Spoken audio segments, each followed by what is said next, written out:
pretende compartilhar com os irmãos hoje sobre a parábola das 10 virgens. Isso é Mateus, isso não é Apocalipse, hein, irmãos? Mateus é 4 evangelhos. O Otmani falava que Mateus é pelo menos 10 vezes mais difícil do que o Apocalipse. Então vamos lá. Parábola das 10 virgens. Então o reino do céu será semelhante a 10 virgens que, tomando as suas lâmpadas, saíram ao encontro do noivo.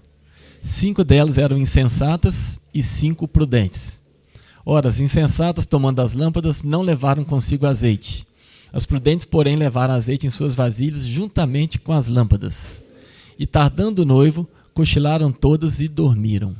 Mas à meia-noite ouviu-se um grito: eis o noivo, saí-lhe ao encontro.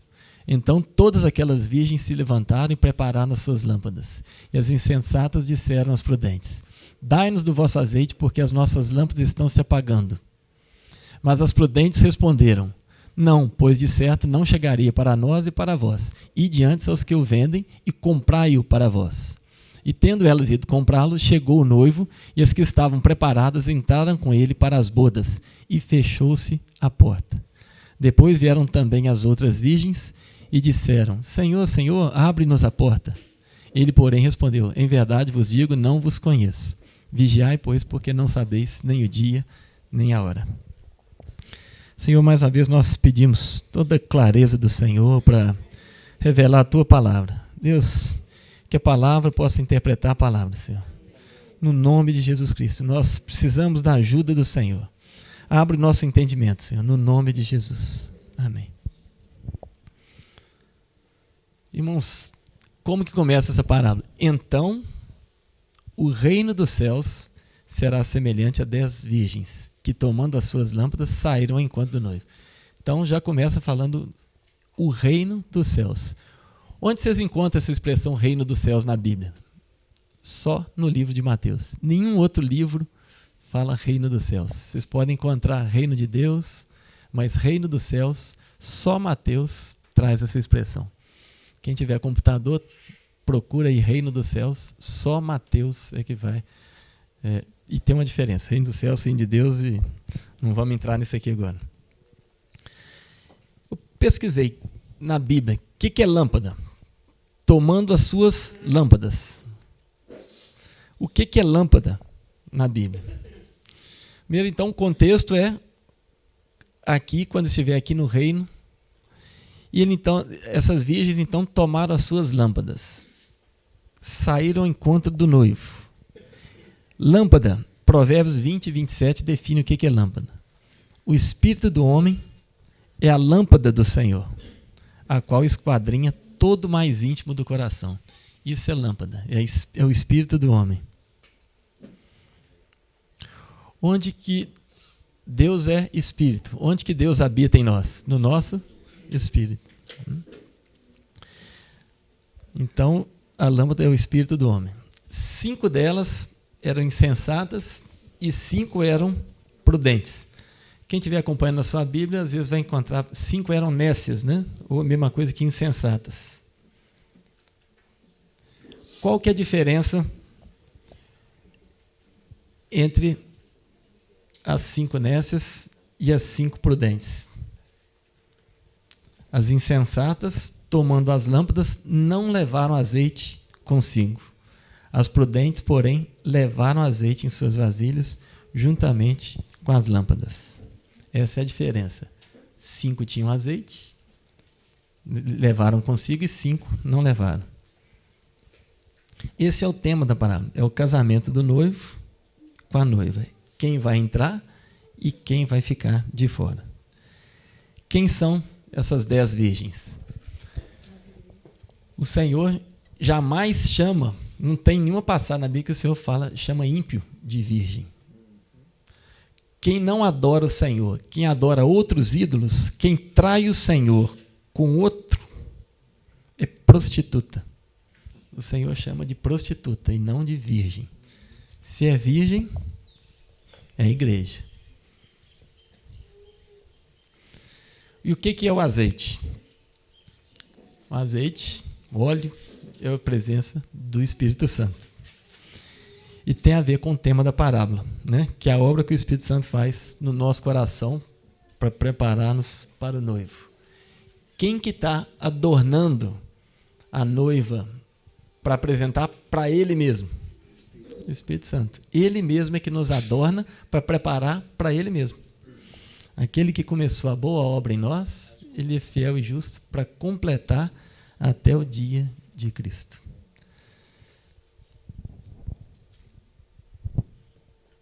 Já dei a cola aqui, né? Das 10 virgens, 5 prudentes e 5 insensatas. Quais delas que dormiram? As prudentes ou as insensatas? Vocês viram rapidinho, hein? Ou então estão sabendo já. Mas, na verdade, todas dormiram. Elas cochilaram e todas dormiram. Tanto as nécias quanto as prudentes. O que é dormir na Bíblia? Morrer. Morrer do crente. Por que Paulo e outros irmãos usaram a expressão dormir? Porque o crente, ele não morre eternamente. Nós vamos tirar um cochilo. Porque daqui a pouco nós vamos acordar e viver eternamente. Amém? Então, por isso que essa expressão é o dormir do crente. Você não vê nenhuma passagem que fala que o dormir é a morte do ímpio. É a morte do crente, né? Daquele que crê no Senhor Jesus. Então, a gente já leu até esse texto, né? Com outro contexto para falar do arrebatamento, mas olha só, não queremos, porém, irmãos, que sejais ignorantes acerca dos que já dormem, ou seja, acerca dos que já morreram, para que não vos entristeçais com os que não têm esperança.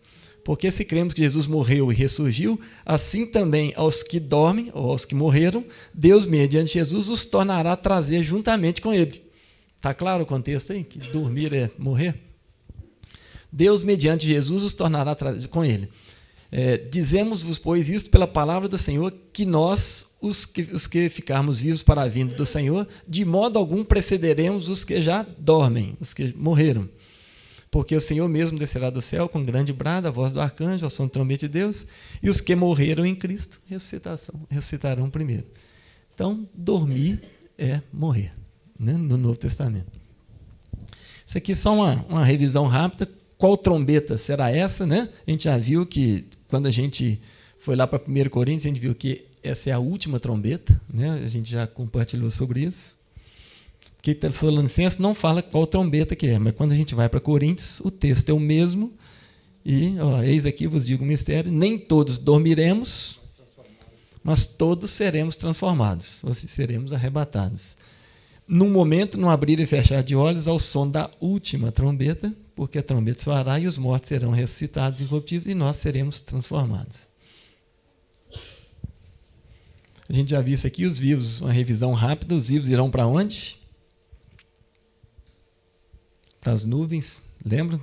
O arrebatamento ali da última trombeta, vão para as nuvens. O que vai acontecer lá nas nuvens? Passear, dar voltinha. Tribunal de Cristo. Porque já é tempo que o julgamento começa pela casa de Deus, né? Já lemos isso. Ali que nós vamos prestar conta de todas as nossas obras, seremos julgados cada um pelas nossas obras. Olha esse versículo de Apocalipse. Então ouvi uma voz do céu que dizia: escreve, bem-aventurados os mortos que desde agora morrem no Senhor, sim, diz o Espírito, para que descansem dos seus trabalhos, pois as suas obras os acompanham. Então, depois que nós morrermos, as nossas obras nos acompanham e nós vamos prestar conta de todas elas, segundo o bem ou o mal que fizemos por meio do corpo. Não pensa que morreu e acabou tudo, não. Já só ressuscitamos e vamos para o céu, não. Vamos comparecer lá diante do tribunal de Cristo e as nossas obras nos acompanham. Já vimos esse texto, né, do tribunal de Cristo, do fundamento do qual já está posto, né? E qual a importância de nós sabermos dessas coisas? Mais uma vez, se arrependermos e confessarmos os nossos pecados, o sangue de Jesus nos purifica e lança no mar do esquecimento. E aí Deus não trará de volta isso lá no tribunal de Cristo. Agora, os pecados não confessados, eles não ficarão impunes. Prestaremos conta de cada um deles no tribunal de Cristo. Estou passando rápido porque a gente já compartilhou isso ontem à noite e os irmãos já estão doutores nisso aí. Voltando à parábola. Mas à meia-noite ouviu-se um grito. Eis o noivo, saí-lhe ao encontro. Então todas aquelas virgens se levantaram e prepararam as suas lâmpadas. O que é isso? Alguém arrisca? Ouviu-se um grito. Eis o noivo, saí-lhe ao encontro. Então todas aquelas virgens se levantaram e prepararam as suas lâmpadas. Então qual que é o contexto? Aquelas virgens estavam dormindo, tardando o noivo. Quais as que morreram? Todas. O que é tardando o noivo? Eu expliquei para alguns que me perguntaram ontem aqui naquela sessão de perguntas. Nós estamos aqui, eu estou pregando para os irmãos falando que Jesus está voltando. Às vezes daqui a 50 anos o Marquinho Morinaldo me convida para estar aqui de novo. E aí eu vou estar aqui assim, todo encurvadinho, e falando, Jesus está voltando, irmão. Vigiai e orai. E aí eu estou com o cabelo branquinho, mais branco, né? E estou pregando, Jesus está voltando. Só que o noivo tardou, ele demorou a voltar. E aí nós dormimos, porque o noivo tardou. Esse é o contexto. Tardando o noivo, todas dormiram. Desde o primeiro século, os irmãos estão vivendo, aguardando a volta do Senhor. E esse tem que ser o nosso viver. Tem uma irmã, uma missionária que influenciou muito o ministério do Watchman Nee, chama Margaret Barber. Ela influenciou muito o ministério dele na China. E ela andava nas ruas de Xangai com o Watchman Nee, e eles andavam assim, ó. Watchman Nee, eu acho que quando nós chegarmos ali naquela esquina, Jesus vai ter voltado. Eles viviam dia a dia como se fosse o último dia, como se Jesus estivesse voltando naquele dia. E esse tem que ser o nosso viver, né? Aqueles que amam a vinda do Senhor e desejam a vinda do Senhor, né? Então, só que tardando o noivo, todas dormiram, todas morreram, porque o noivo tardou. Embora estivessem aguardando, só que umas com a lâmpada cheia e outras com a lâmpada vazia. Ouviu-se um grito. Isso é a trombeta tocando. É a 7ª trombeta. Né? Nós vimos que é a última trombeta. Tocou, todas levantaram. Elas estavam dormindo, levantaram. O que é isso? Estavam mortas, ressuscitaram. Então, ao soar da última trombeta, os mortos ressuscitam, nós vivos que ficarmos encontraremos com eles nos ares e estaremos para sempre com o Senhor. Então, ouviu-se um grito, a trombeta tocou e todas se levantaram e prepararam as suas lâmpadas, porque as nossas obras nos acompanham. O Senhor voltando com grande brado ao som da última trombeta. Todas se levantaram, ressuscitaram, prepararam as suas lâmpadas. Estavam cheias ou não do Espírito Santo? Esse é o X da questão. Você pode até não crer que Jesus está voltando, mas quem garante que amanhã você vai estar vivo? Louco, essa noite pedirão a tua alma. Quem te garante que você vai estar vivo amanhã? Se você morrer na condição que você está, Marquinhos até falou, isso é como se Jesus tivesse voltado para você. Né, Marquinhos? Como que está a sua lâmpada? Está cheia ou está vazia? Qual a situação que você está morrendo? As suas obras vão te acompanhar. Então isso é muito sério, irmãos. Considerai a bondade e a severidade do nosso Deus. E as insensatas disseram às prudentes: dai-nos do vosso azeite, porque as nossas lâmpadas estão se apagando. As insensatas tinham azeite, irmãos? Tinha ou não?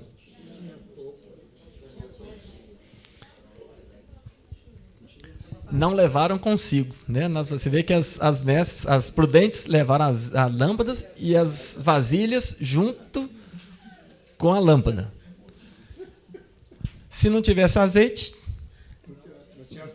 não tinha acendido a lâmpada. Você não acende a lâmpada sem azeite. Então, as insensatas disseram, dá-nos vosso azeite, porque as nossas lâmpadas estão se apagando. Então tinha azeite. Mas tinha sobejando, tinha uma rapinha, né? Isso é bem mineiro, né? Uma rapinha, né? Então as insensatas tinham azeite. Mas é que dá para o gasto, né? Só para o gasto. Não tinha nada sobejando, né? Não sobrava, era só. Agora as outras, não, elas levaram as lâmpadas e as vasilhas com azeite junto com as lâmpadas.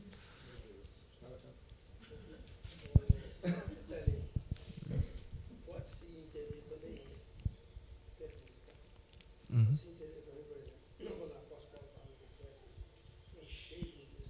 É isso mesmo. É exatamente isso. É. Cheio do Espírito. É isso mesmo. É exatamente isso. Sim. As insensatas tinham azeite. Se não tivesse azeite, não era virgem. Tem que ter azeite. Porque quem não tem o Espírito Santo não é do Senhor. Não é do Senhor. Não é dele. Né? Então elas tinham azeite. Mas um cadinho, mano. Um cadiquinho só. Pouco, mas tinham. Se não tivesse, seriam ímpias, pois o azeite é o Espírito Santo. Mas as prudentes responderam, não. Elas quiseram comprar. Dá-nos do vosso azeite. Não, de certo, não chegarei para nós e para vós. E diante os que vendem e comprai-o para vós. A obra de cada um, ela é individual.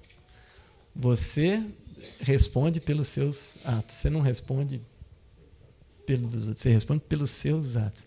A sua obra, ela é individual. Você não tem como passar para outro. Ah, Marinaldo, você não fez obra nenhuma, eu fiz. O meu está sobrando demais, vou te ceder 50 aqui. Pronto, aí, senhor, agora meia aqui. Ó.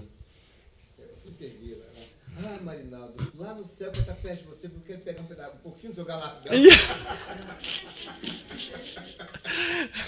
Aí você fala assim, vai comprar.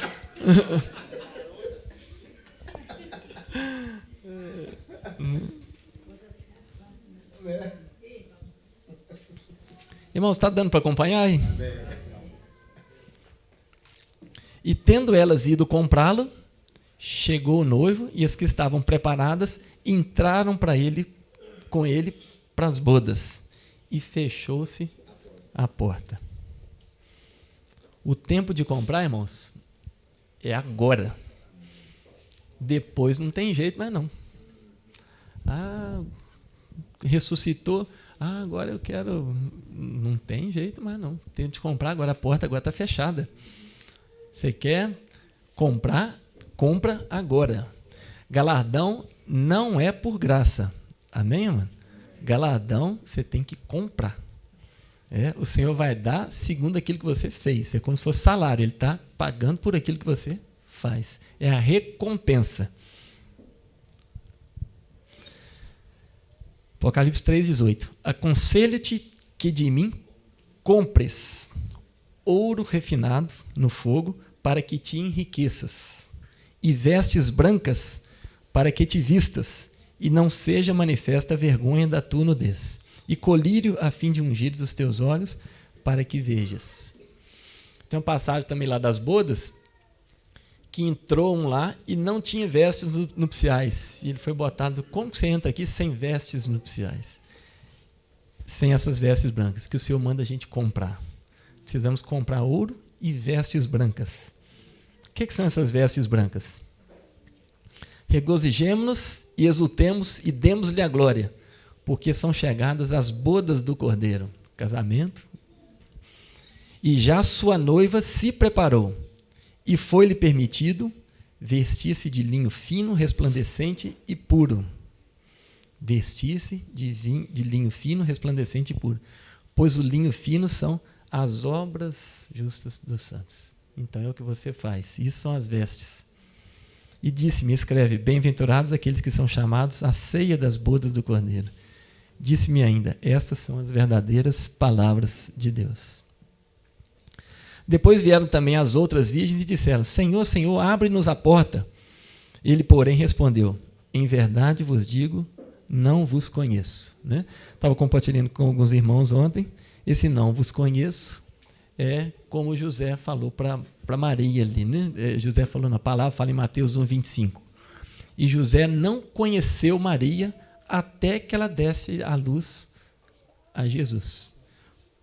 Depois que Jesus nasceu, José conheceu Maria. O que é isso? Teve intimidade com ela, né? Porque Maria, quando deu à luz a Jesus, ela era uma virgem. Então José não conheceu Maria. Aí falou, estranho, José não conhecia Maria, não.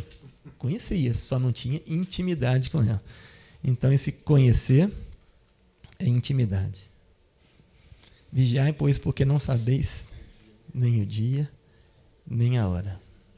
É tempo de vigiar, porque qualquer um de nós pode partir hoje. E a lâmpada nossa, como é que está?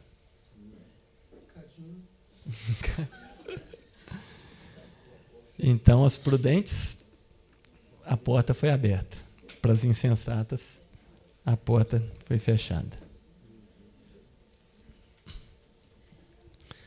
Então, olha só o texto. Desperta, tu que dormes, e levanta-te entre os mortos, e Cristo te iluminará ou te esclarecerá. Outras versões. Portanto, vede prudentemente como andais. As prudentes, não como nessas.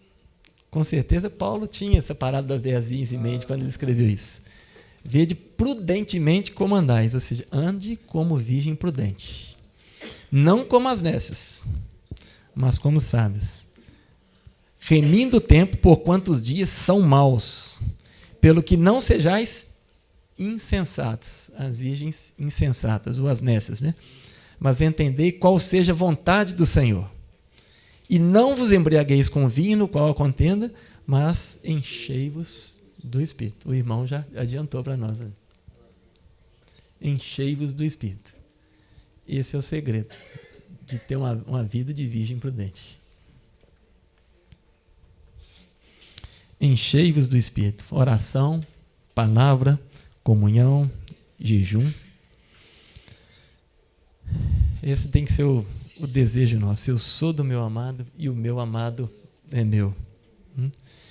O Espírito e a noiva dizem, vem. E quem ouve, diga, vem. Quem ouve, vem. Amém. Irmãos, esse tem que ser o desejo do nosso coração. Aqueles que amam a vinda do Senhor. Eu às vezes falo, né, um casalzinho que às vezes está prestes a casar e está... Jesus voltar hoje. Não, pelo amor de Deus, espera eu casar primeiro, né? Espera eu casar primeiro, né? Irmãos, se a gente tiver noção o que vai ser quando Jesus volta, não tem como comparar um casamento aqui na terra, por mais que eu ame minha esposa, não tem como comparar o que é o casamento aqui na terra quando nós estivermos diante do nosso amado. O gozo vai ser infinitamente maior. Né? Não tem como descrever. Então, irmãos, eu compartilhei uma vez e falei assim, irmãos, nós temos que estar preparados para o arrebatamento, mas nós temos que estar preparados para morrer. Eu acho que se vocês não prepararam para morrer, tem gente que vai lá e já compra logo o jazigo de uma vez, né? Eu tenho um colega que já tem muitos anos o jazigo dele, tudo, tá? Mas quando eu falo preparado para morrer, eu acho que se vocês não estão preparados, vocês deviam se preparar para morrer. Mas no sentido de, se morrer, estar com a lâmpada cheia, o tempo inteiro, o dia após dia, enchei-vos do Espírito. Isso é um ato contínuo, porque se o Senhor te levar hoje, você está cheio do Espírito Santo. Esse é o desejo que o Senhor tem para nós. E uma vida de morte, uma vida de cruz, né? É um discurso que não agrada a muitos, não enche igreja, né? E quiser encher a igreja, começar a falar de prosperidade, disso, daquilo, mas o Senhor quer para nós uma vida de morte após dia, né? Dia após dia. Como está escrito, por amor de ti somos entregues à morte todo dia. Fomos reputados como ovelhas para o matadouro.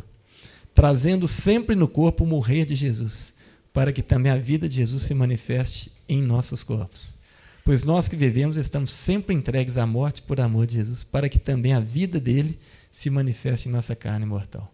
De modo que em nós opera a morte, mas em vós a vida. Então, a cada dia é preciso que ele cresça, que eu diminua para que ele cresça. Isso é vida para encher do Espírito. Para você ser cheio do Espírito, você precisa se esvaziar. Né? Se você está muito cheio de si, o Espírito Santo vai ficar sem lugar para... Então, diminua para que ele cresça. Né? Então, isso é vida cristã. Viver é Cristo e o morrer é lucro. Então, Paulo tinha essa convicção. Viver é Cristo e morrer é lucro. Porque ele sabia que se ele morresse, estaria infinitamente melhor. Mas por amor dos irmãos, ele entendia que ele ficaria, que ele deveria ficar aqui. Irmãos, aí ficou claro? Eu quero colocar aqui para os irmãos, a gente tentar fazer um resuminho aqui. Então, a gente viu como que Jesus está voltando, como que vai ser o arrebatamento, acho que os irmãos entenderam bem, e vimos, então, a parábola das 10 virgens, que são aqueles que morreram em Cristo. Então, aqui, não pode deixar, aqui dá.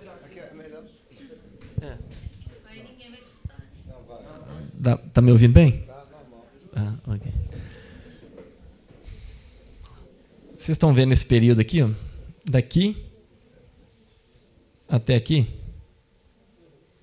Esse é o período da tribulação. 7 anos de tribulação. 3,5. Está na frente aqui dos irmãos. 3,5. E aqui, 3,5. 7 anos de tribulação. Aqui no meio do ciclo, surge o anticristo. Ele vem lá do abismo. Os primeiros 3 anos e meio, tocam 4 trombetas. Na segunda parte dos 3 anos e meio, tocam a 5ª, a 6ª e a 7ª trombeta. Todas as 7 tocam nesse período de 7 anos de tribulação. Esse período aqui é a ira de Satanás, porque ele vem para a terra com grande fúria, sabendo que pouco tempo lhe resta. Isso é a ira de Satanás. Quando toca as 4 trombetas, aí se vocês forem estudar as trombetas, nós não vamos entrar nelas, mas fala, quando vai tocar a 5ª, ele fala assim, agora restam 3 ais. Ai, ai, ai. Quando tocar a 5ª é um ai, quando tocar a 6ª é outro ai, e tocar a 7ª é outro ai. Porque, é que eu falei, aqui, literalmente, o bicho vai pegar, porque o anticristo vai estar solto, vai ter surgido lá do abismo já, e aí começa, então, a grande tribulação. Por isso aqui tem essa trombeta, né? E aqui está mais gritante. 2 estarão no campo. Um será tomado e o outro será deixado. Quem que é esse que foi tomado e foi até o trono? Os vencedores. Um será tomado, ele vai até o trono. Isso aqui não é um Fusca, não é um trono, tá? Vamos lá, então.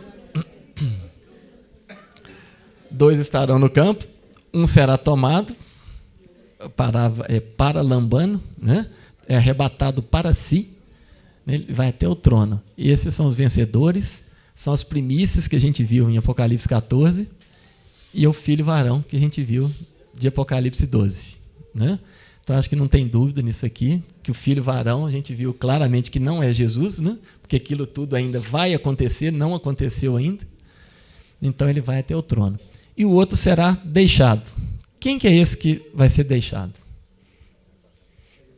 É a igreja que fica para passar pela tribulação. Porque vai ter igreja aqui, porque quando tocar a 7ª trombeta, ela vai tocar aqui no fim da tribulação. E aí, quando toca a 7ª trombeta, fala, os mortos ressuscitarão, e nós, os vivos que ficarmos, encontraremos com eles nos ares. Então tem que ter igreja passando por tribulação. Amém? Então tem que ter igreja aqui. Só que um foi tomado, o outro foi deixado. Então a igreja que não foi arrebatada aqui até o trono, ela passa pela tribulação. Aqui na 7ª trombeta, há um aqui. A igreja que foi deixada, ela foi arrebatada até o trono. Até as nuvens, né, onde vai acontecer o tribunal de Cristo. Tá certo? Então aqui, quando o Senhor voltar, ele vai voltar com os vencedores. Está aqui um. Ele volta com os vencedores. Os mortos aqui já ressuscitaram. E aqui foi o arrebatamento. E encontraremos com eles nos ares. Um detalhe curioso. Por que o Senhor referiu a parábola das 10 virgens como as 10 virgens? Ele nunca se refere à igreja com o número 10. O Senhor é sistemático com números. O Senhor era um matemático de primeira. Ele sempre se refere à igreja ou com 7 ou com 12. O 7 é a perfeição terrena. Então, você vê aqui, né? Você tem aqui a carta às 7 igrejas. Agora, a perfeição celestial lá é o 12. Né? Lá na glória já vai ter 12 colunas, 12 pérolas, 12 portas. Lá tudo é o 12. E por que ele se referiu aqui com 10? Ele nunca tinha se referido, usado 10. É isso aí. Então, quem são esses 10 aqui? São as 10 virgens. Quem que é esse um aqui? A igreja que passou pela tribulação. Quem é esse outro um aqui? Os vencedores. Toda a igreja que morreu, a igreja que passou pela tribulação e foi arrebatada, e a igreja que subiu como vencedora. 10 mais 1 dá quanto? 12. O Senhor é um matemático de primeira. Né? Então, depois aqui dos 7 anos de tribulação, o Senhor derrama as taças da ira dele, né? Aí, quando aqueles irmãos, lembra que eu falei os irmãos pré-tribulacionistas, que eles usaram 2 textos que falam que nós não fomos destinados à ira, que eles interpretaram que a ira seria a tribulação? Eles interpretaram isso, mas na verdade, a ira da tribulação é a ira de Satanás. Agora, quando Deus derrama as taças, é assim, os 7 selos, o 7º selo abre a primeira trombeta. A 7ª trombeta abre a primeira taça. E quando então há o arrebatamento, pronto, aí não tem mais igreja nenhuma aqui na terra mais. Os mortos já ressuscitaram, a igreja vencedora já subiu, a igreja que passou pela tribulação já foi arrebatada, então toda a igreja está aqui no tribunal de Cristo. Então não tem igreja mais aqui na terra, nenhuma. Aí o Senhor então derrama as taças da ira de Deus. Então a ira de Deus são as taças e não são as trombetas. Por isso que a igreja não foi destinada à ira. Amém? As taças aqui é mais pesado do que aqui. As taças ali, quem tiver aqui, então o Senhor vem, o julgamento das nações, ele vai exterminar todos ali. São as taças então, da ira de Deus. Por quê? Porque o povo pecou e o Senhor é justo. Então a terra está sob julgamento. Quem não tem o Senhor Jesus, ele está sob julgamento. Quem tem o Senhor Jesus, a ira de Deus foi aplacada em Cristo. Por isso que Jesus é a justiça de Deus. Porque ele é a justiça de Deus, nós somos justificados. Porque o justo pagou o meu pecado. Mas Deus não podia simplesmente chegar e falar assim, vou perdoar o Marinaldo, tão bonitinho, vou perdoar ele. Não. Ele teve que aplacar a sua ira. Só que ele aplacou no seu filho. E agradou a Deus moê-lo. Né? Então a ira de Deus foi aplacada no filho. Porque Deus é amoroso, misericordioso, mas é um Deus justo. Agora, quem não reconhece o sacrifício do filho, ele ainda está sob a ira de Deus. Amém? Então Deus vai derramar as taças dele ainda aqui sobre a terra. depois que a igreja toda tiver subido. Então, depois dos 7 anos aqui, começa então o período do milênio. Tá? 1000 anos aqui com Jesus. Depois dos 1000 anos, nós não vamos entrar em detalhe, mas é novo céu e nova terra, que é a eternidade futura. Ficou claro, irmãos? Ok? Então tá bom. Irmãos, eu queria ver um outro tópico com vocês, mas podia dar um intervalozinho, não é? Para não. Podia? Você pode fazer um intervalo assim, e aí que nós vamos falar aqui depois. Vai Não, esse outro acho que é pequeno, porque eu acho que eu senti o encargo de passar rapidinho para os irmãos, depois a gente pode abrir. Né? Oi? Tocar direto? É? Não, então tudo bem. Vamos lá então. Não, sim.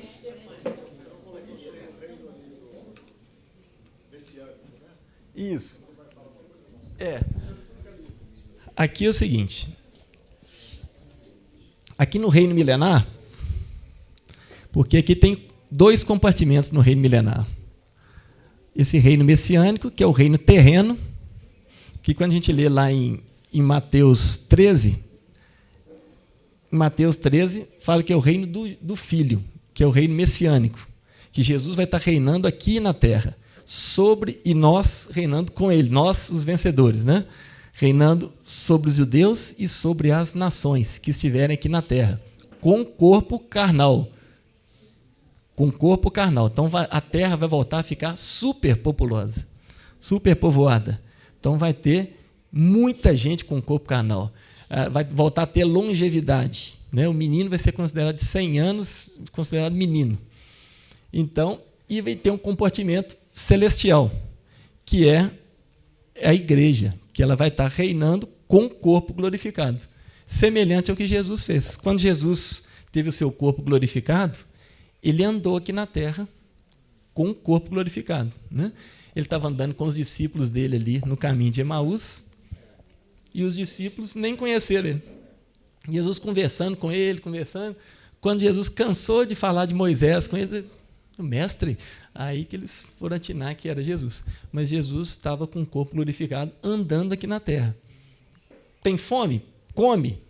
Jesus chegou perto do braseiro, com o corpo glorificado, e falou assim, tenho fome. E eles comeu. Então, vai ser como Jesus com o corpo glorificado, nós teremos um corpo semelhante ao corpo que Jesus tem hoje. Lá em cima no céu, tem um homem assentado lá no céu, um homem. Né? Jesus nunca deixou de ser Deus. E hoje ele é Deus e ele é homem. Ele é 100% Deus e 100% homem. Está lá um homem assentado nos céus. E ele vai voltar com esse mesmo corpo glorificado e vai andar aqui na terra e vai reinar aqui na terra com esse corpo glorificado sobre os judeus e as nações com o corpo carnal. O irmão até lembrou ontem, um versículo que eu sempre lembro também, e eu falei, você podia ter até acrescentado, quem tiver para acrescentar aí, né, somos livres. Né? Quando nós estivermos lá na glória, vai ter uma árvore lá na glória, e fala lá das folhas dessa árvore. Os irmãos lembram? Para que serve a folha da árvore? Que nações? Vocês já tinham parado para pensar nisso? Cura das nações. Você está com o corpo glorificado, você precisa de cura de quê? Esse corpo glorificado, ninguém precisa de cura de nada. Você não fica doente, você não tem pecado, você não tem nada. Né? Das nações terrenas. Nações terrenas. Né? Essa é a finalidade das folhas das árvores lá na glória já. Então seria esse, o compartimento terreno, e os compartimentos celestial. Nós não vamos entrar nos detalhes ali das trevas exteriores. Oi?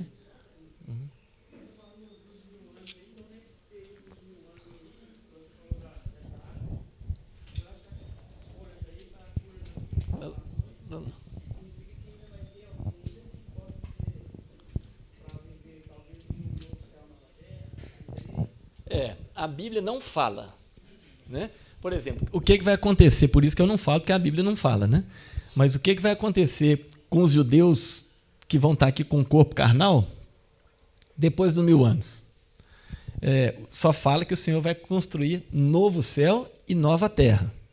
Será que ele vai construir nova terra só para enfeite? Aí eu deixo a pergunta para os irmãos. Eu vou responder com uma pergunta. Né?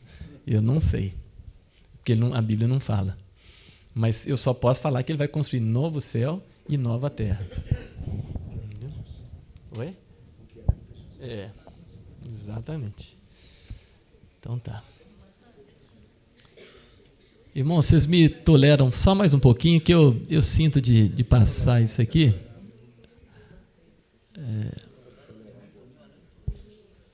Vamos lá.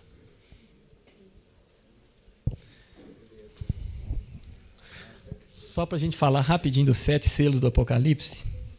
A gente vai parar nos 7 selos. Trombetas não dá para entrar. Não. Vai tocar a trombeta.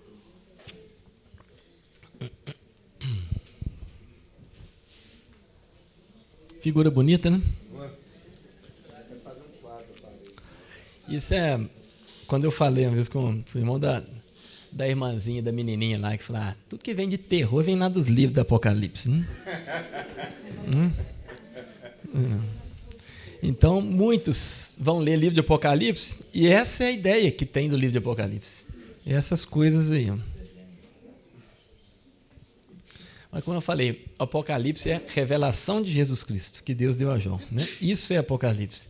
Então, se é revelação, e se é Deus que deu, nós precisamos saber. E diz, bem-aventurado aquele que lê e os que ouvem as palavras dessa profecia e guardam as coisas que nelas são escritas, porque o tempo está próximo. Qual que é o conteúdo dos 7 selos do Apocalipse? O conteúdo é desde a primeira vinda do Senhor até a segunda vinda. Os 7 selos eles estão incluídos desde a primeira vinda até a segunda vinda. E quem que é digno de abrir o livro e desatar os seus selos? E vi na destra do que estava sentado sobre o trono um livro escrito por dentro e por fora, selado com 7 selos. E vi um anjo forte bradando com grande voz: quem é digno de abrir o livro e desatar os seus selos? E ninguém no céu, nem na terra, nem debaixo da terra podia abrir o livro, nem olhar para ele. E eu chorava muito, porque ninguém fora achado digno de abrir o livro, nem de o ler, nem de olhar para ele. E disse-me um dos anciãos: não chores, eis aqui o leão da tribo de Judá, a raiz de Davi, que venceu para abrir o livro e desatar os seus selos. Então, o único digno de abrir é Jesus. Então, quem abre os 7 selos é Jesus. E cantava um novo cântico, dizendo: digno és de tomar o livro e de abrir os seus selos, porque foste morto e com teu sangue nos compraste para Deus, de toda tribo, língua, povo e nação. Os 4 primeiros selos. E havendo o cordeiro aberto um dos seus selos, olhei e ouvi um dos 4 animais que dizia como em voz de trovão: vem e vê. E olhei, e eis um cavalo branco, e o que estava sentado sobre ele tinha um arco, e foi-lhe dada uma coroa, e saiu vitorioso e para vencer. Quem que é esse selo, hein? Cavalo branco, e que estava sentado sobre ele tinha um arco, e foi-lhe dada uma coroa, e saiu vitorioso e para vencer. A maioria dos estudiosos entendem que esse é o Evangelho, né? Branco, toda vez que Deus usa branco na Bíblia, é de coisas puras, das coisas do Senhor, vestes brancas, né? O Senhor vai voltar num cavalo branco. Então, esse selo, ele já foi liberado, já foi aberto. Não quer dizer que os selos eles andam concomitantemente. Não quer dizer que abre o primeiro, depois ele para de andar, abre o segundo. Não, eles já estão soltos. O primeiro, o segundo, o terceiro, o quarto, já estão andando juntos. Então, esse primeiro selo foi aberto o Evangelho. Saiu com uma coroa, saiu vitorioso e para vencer. É o Evangelho que já foi aberto quando Jesus veio. Então, Jesus já tinha ascendido aos céus. Então, ele vai e lá nos céus, ele abre o selo. Abre o livro dos 7 selos. Então, ele libera o Evangelho que saiu vitorioso e para vencer. E havendo aberto o segundo selo, ouvi o segundo animal dizendo: vem e vê. E vi outro cavalo vermelho, e ao que estava sentado sobre ele foi dado que tirasse a paz da terra. e que se matassem uns aos outros, e foi-lhe dada uma grande espada. O que é esse selo aí? Guerras, né? Espada, tirasse a paz da terra, matasse uns aos outros. Temos visto que desde os primórdios aí, guerras e mais guerras, e está prestes a estourar mais uma ainda. Depois de uma situação de guerra, o que normalmente acontece? Abundância de alimento? Fome. Escassez de alimento, né? E havendo aberto o terceiro selo, ouvi dizer o terceiro animal: vem e vê. E olheis um cavalo preto que sobre ele estava sentado, tinha uma balança em sua mão. E ouvi uma voz no meio dos 4 animais que dizia: uma medida de trigo por 1 dinheiro, e 3 medidas de cevada por 1 dinheiro, e não danifiques o azeite e o vinho. Então, você vai comprar uma medida de trigo por uma medida de cevada, ou seja, escassez de alimento. O 4º selo, e havendo aberto o 4º selo, ouvi a voz do 4º animal, que dizia: vem e vê. E olhei, e eis um cavalo amarelo, e o que estava sentado sobre ele tinha por nome Morte. E o Hades seguia, e foi-lhes dado poder para matar a 4ª parte da terra, com espada e com fome, e com peste e com as feras da terra. Então, esse 4º animal, não cabe interpretação aqui, porque a própria palavra já disse, é morte. Então, a gente tem, o evangelho saiu, depois saiu guerras, fome e morte. E o 5º selo? O 5º selo fala daqueles que foram decapitados, né? E havendo aberto o 5º selo, vi debaixo do altar as almas dos que foram mortos por amor da palavra de Deus e por amor do testemunho que deram. E clamavam com grande voz, dizendo: até quando, ó verdadeiro santo dominador, não julgas e vingas o nosso sangue dos que habitam sobre a terra? E foram dados a cada um compridas vestes brancas, e foi-lhes dito que repousassem ainda um pouco de tempo, até que também se completasse o número de seus conservos e seus irmãos, que haviam de ser mortos como eles foram. Esse é o 5º selo. E havendo aberto o 6º selo, olhei, e eis que houve um grande terremoto, e o sol tornou-se negro como saco de silício, e a lua tornou-se como sangue. Então, nós entendemos que o 1º, 2º, 3º, 4º e o 5º selo já foram abertos. E o 6º selo, eu creio que está próximo. O que é o 6º selo? Terremoto. Um terremoto qualquer? Um grande terremoto. O sol tornou-se preto, como saco de silício, e a lua tornou como sangue. Isso é nome até científico, viu? Eles chamam de lua de sangue, porque há uma refração, né? Isso acontece de tempos em tempos, há uma refração dos raios e a lua dá essa coloração avermelhada, e é chamada lua de sangue. Então temos que ter o terremoto, o eclipse solar e o eclipse lunar. O que é isso? O sol ficar preto. Terremoto é terremoto. O sol ficar preto como saco de silício, eclipse solar. E a lua ficar vermelha como sangue, é o eclipse lunar. Olha só, Gênesis 1, versículo 14. E disse Deus: haja luminares na expansão dos céus. Para quê? Para haver separação entre dia e noite. Sejam eles para quê? Sinais, e para tempos determinados, e para dias e anos. Então Deus criou os luminares. Um dos motivos que Deus criou os luminares é para que eles sejam sinais. Sinais, eles apontam para alguma coisa. Pesquisando esses sinais, estudiosos da palavra descobriram esses acontecimentos ao longo da história, que tem ligação direta com o que acontece com os judeus. Olha só, 4 eclipses lunares totais e um eclipse solar total. Eclipse lunar acontece com muita frequência, eclipse solar também. Mas dessa forma aqui, nós vamos ver. Olha só, um eclipse lunar acontecendo na Páscoa. Está dando para ver a setinha aí? Eclipse lunar acontecendo na Páscoa. Outro eclipse lunar acontecendo na festa dos tabernáculos. Essa aqui acontece em abril e essa aqui em outubro. Festa dos tabernáculos. outro eclipse lunar acontecendo na Páscoa, no ano seguinte, e outro eclipse lunar total acontecendo na festa dos tabernáculos. Entre esses 2 anos, um eclipse solar total. Se isso já aconteceu alguma vez na história. 1492, 1493, né? São 8 vezes que isso aconteceu.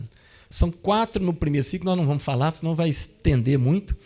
E depois de muitos anos, 4 de pouco tempo para cá. Então, 8 vezes isso já aconteceu.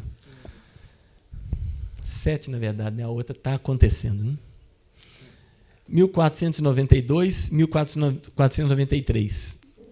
Os judeus, quando eles foram para a Espanha, e esses judeus, né, foi a era de ouro da Espanha. A Espanha prosperou muito. Durante 300 anos, a Espanha teve a era de ouro. Né? Foi quando tiveram as grandes descobertas. E depois, a Inquisição do catolicismo obrigou esses judeus lá a ou se converterem ao catolicismo ou serem expulsos da Espanha de mãos vazias. Eles tinham muitas riquezas lá na Espanha.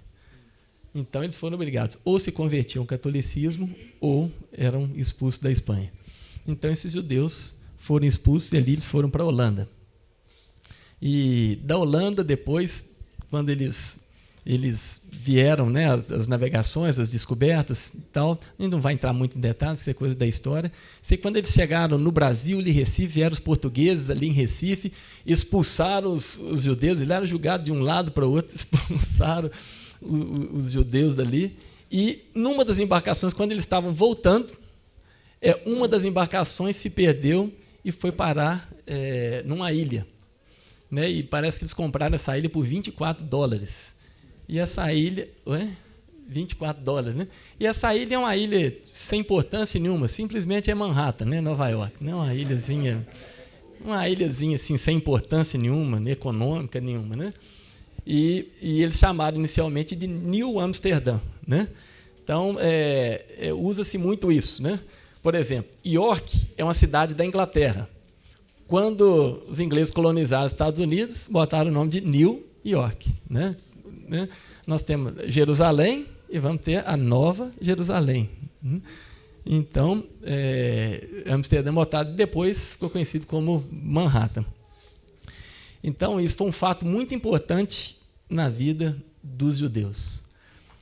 E nesse período de 1492 a 93 aconteceu uma lua de sangue, um eclipse lunar total na Páscoa, um eclipse lunar total nos tabernáculos. No outro ano, um eclipse lunar total na Páscoa, um eclipse lunar total nos tabernáculos. Entre os dois, um eclipse solar total.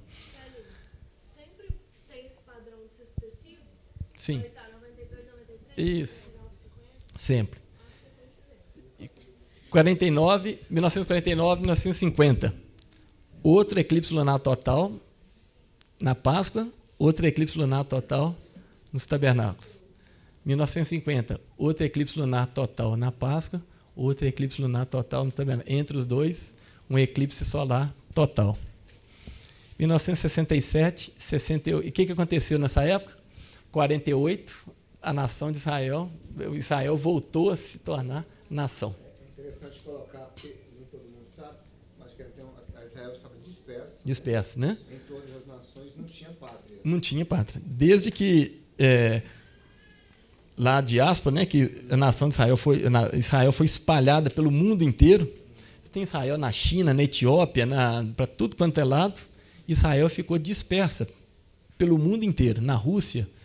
E em 1948, Deus trouxe de volta os judeus, aviões e aviões chegando da Etiópia. 106 nações, né? A própria profecia que Deus havia dito, sim, de todas as nações. Ele mesmo tinha espalhado. Uhum. Então, nesse período, Israel torna a ser nação. Nação novamente, 1948. Nesse período que aconteceu algo muito importante na nação de Israel, houve 2 eclipses lunares totais e 2 eclipses lunares totais aqui e um eclipse solar total entre as duas. Você disse que já houve 7 eclipses Aham. Solar também. E também. Mas só esses 3 que tem esses 4. Ah, não, é porque tem 2 ciclos, de 4 e outro de 4. Porque senão a gente estender demais. Esses aqui são os mais recentes, os 4 de cá e os 4 de lá. Na Páscoa, por exemplo, foi provado. Assim, Páscoa e tabernáculo, sempre. Sempre. 1967 e 1968. Perdão. De novo, aconteceram. O que aconteceu em 1967? A Guerra dos 6 Dias ali, quando Israel toma a cidade de volta para ela, que é Jerusalém. Aconteceu, então, algo muito importante na vida de Israel, que foi a tomada de Jerusalém para o domínio de Israel de novo. Novamente, 2 eclipses lunares totais, na Páscoa, no tabernáculo, no outro ano, Páscoa e tabernáculos, entre os dois, um eclipse solar total. Aqui, o decreto de Alhambra, não vou ler para os irmãos. Então, aconteceram sempre assim, 492 e 1493, depois 49, 50, depois 67, 68. Sempre eclipse lunar total na Páscoa, eclipse lunar total no tabernáculos, de novo no ano seguinte, e um eclipse solar total entre os dois.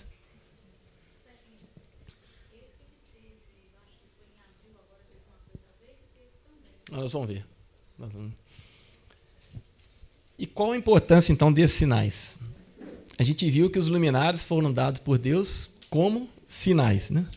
E tendo nascido Jesus em Belém da Judéia, no tempo do rei Herodes, eis que os magos vieram do Oriente a Jerusalém, dizendo: onde está aquele que é nascido rei dos judeus? Porque vimos o quê? A sua estrela no Oriente e viemos adorá-lo. Então a estrela foi um sinal para os magos. Esses magos, eles vieram lá do Oriente. Provavelmente eram adoradores, né? Ur dos caldeus ali. Eram adoradores de, né? A astrologia. Eles estudavam muito os astros ali. Então, mas eles viram a estrela e vieram, então, adorar. Porque a estrela serviu de sinal para eles. Então, a importância desses sinais. Olha só, irmãos, nós estamos acabando. E farei aparecer prodígios em cima no céu e sinais embaixo na terra, sangue, fogo e vapor de fumo. Está em Atos 2,19. Atos 2,20. O sol se converterá em trevas. O que é isso?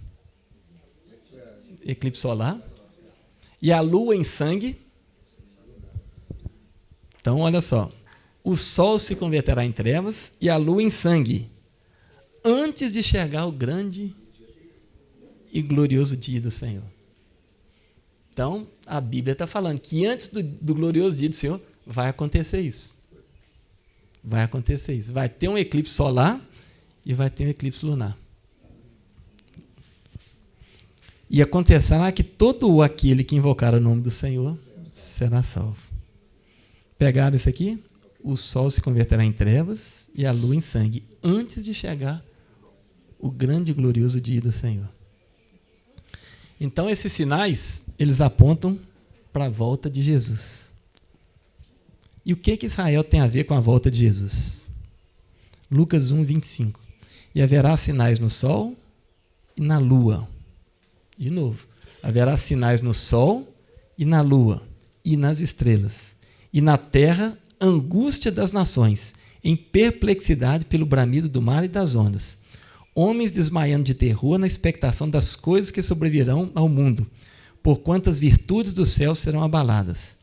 E então verão vir o Filho do Homem numa nuvem com poder e grande glória.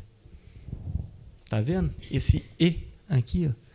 Irmãos, onde tiver a palavra E na Bíblia, ou as preposições de um modo geral, tem a ver com o que você acabou de ler. Então, verão vir o Filho do Homem grande glória. Mas está falando antes que vai haver sinal no sol, na lua e nas estrelas. Ele vai dar sinais. E então a gente vai ver um Filho do Homem. O que isso tem a ver? O que Israel tem a ver com a volta de Jesus? Por isso que eu falo que Israel é o relógio de Deus. O que Israel tem a ver com a volta de Jesus? Ora, quando essas coisas começarem a acontecer, olhai para cima e levantai as vossas cabeças, porque a vossa redenção está próxima. E disse-lhes uma parábola. Ao E aí de novo. A vossa redenção está próxima. E disse-lhes uma parábola. Então, tem a ver com o que ele acabou de falar. A redenção está próxima. Olhai para a figueira e para todas as árvores. Quando já tem rebentado, vós sabeis por vós mesmos, vendo as que já está perto o verão. Assim também vós, quando vides acontecer essas coisas, sabeis que o reino de Deus está perto. Olhai para a figueira. Quem que é a figueira? Nação de Israel. O único lugar que fala para a gente olhar para a figueira e para outras árvores é Lucas. Os outros evangelhos falam só para a gente olhar para a figueira. Mas Lucas fala para olhar para as outras árvores. Figueira aqui tipifica uma nação, que é a nação de Israel. Então, as outras árvores também tipificam outras nações. Uma delas bem conhecida, quem que é? Quem lembra de Daniel? Que fala lá que Nabucodonosor era como uma grande árvore. E essa árvore foi cortada. Só que a figueira quando Jesus passou perto da figueira, ele estava saindo da casa de Marta, né?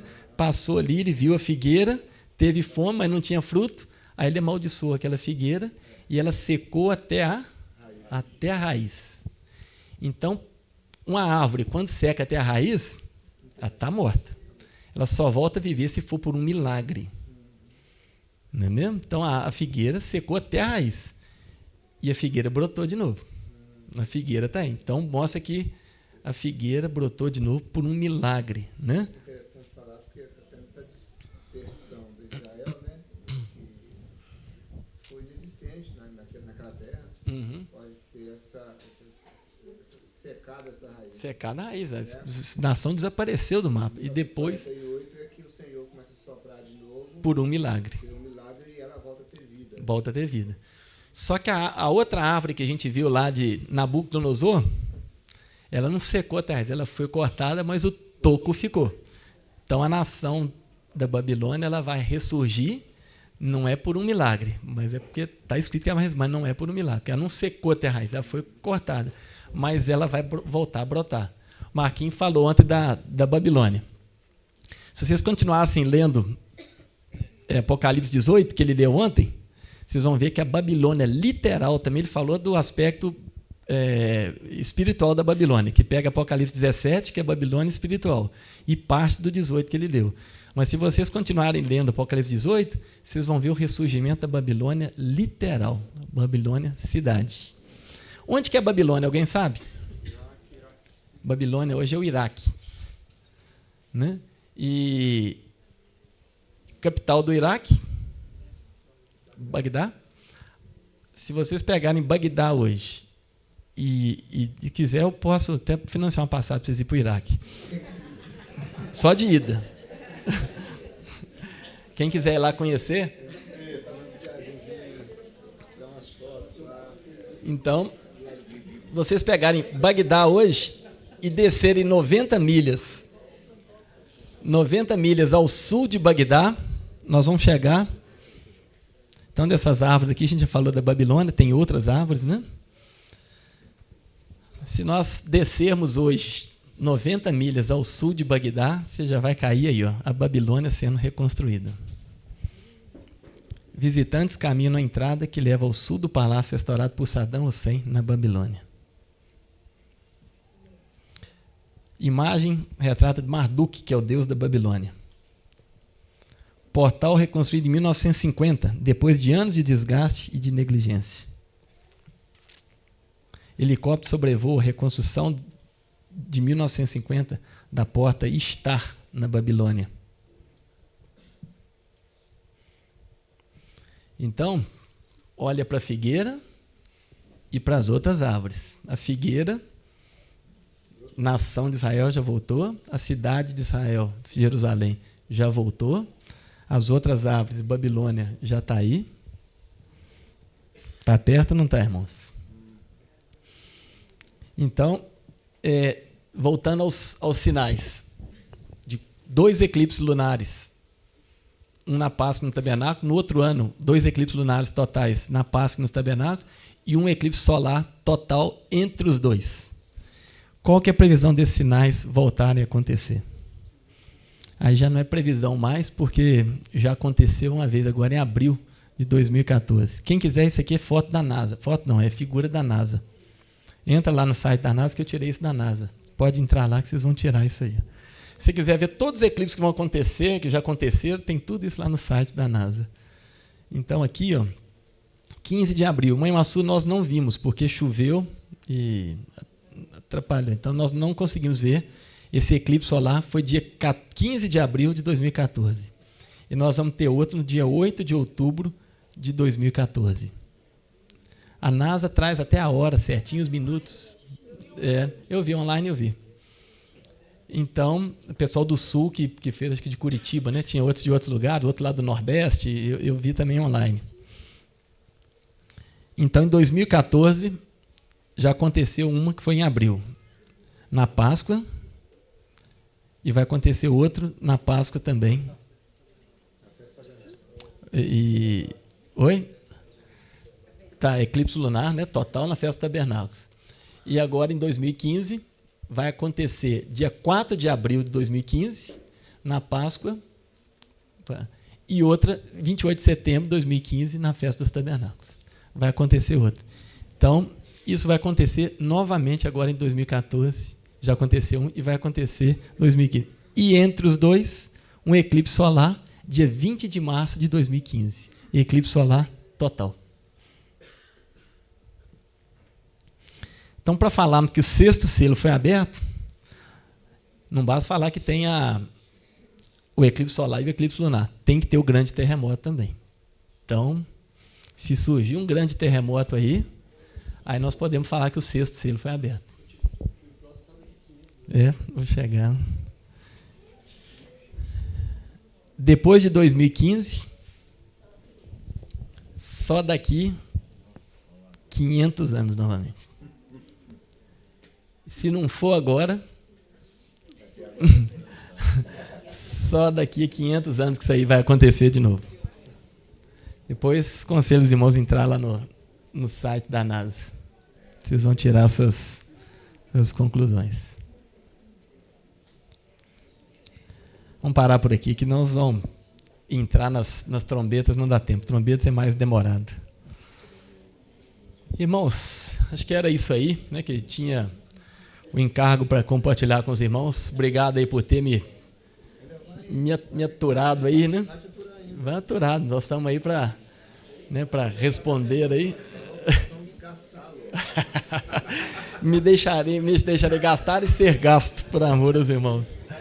Mas amém, irmãos.